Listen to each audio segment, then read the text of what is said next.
ಸತ್ಯ ಸಂಘದ ಬೆನ್ನಲ್ಲಿತ್ತು ಸತ್ಯನೇ ಮಾತಾಡ್ಬೇಕು. ಸುಳ್ಳು ಅಂತೂ ನಿರ್ಣಾಯಕರಲ್ಲಿ ಬರುವುದಿಲ್ಲ.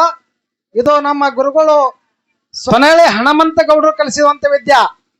ನಿಮ್ಮಲ್ಲಿ ಯಾರೇ ತಪ್ಪುಗಳನ್ನು ಮಾಡಿದ್ರ ನೀ ತಮ್ಮ ಸಣ್ಣ ಬಿದ್ದಿ ಇಂಡಿ ತಾಲೂಕದೊಳಗ ಹಿಂದ ಜಟ್ಟಪ್ಪ ಮಾಸ್ತರ್ ಆಗಿ ಹೋಗ್ಯಾನ ನೋಡು. ನೀ ಬೆಳೆ ಮಗ ಇದ್ದಿ, ಯಾವ ತಪ್ಪು ಮಾತಾಡಿದ್ರೆ ಕರೆಕ್ಟ್ ನಿರ್ಣಯ ಕೊಡಬೇಕು.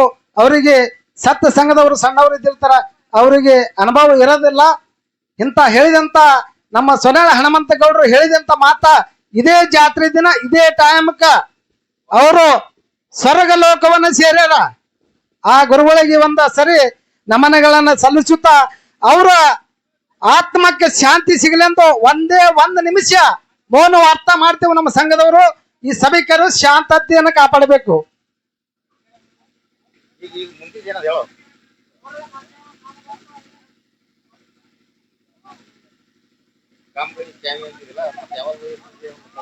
ಮತ್ತು ಆ ಗೌಡರಿಗೆ ನಮ್ಮ ನಮನಗಳನ್ನು ಸಲ್ಲಿಸುತ್ತಾ ಇರಲಿ.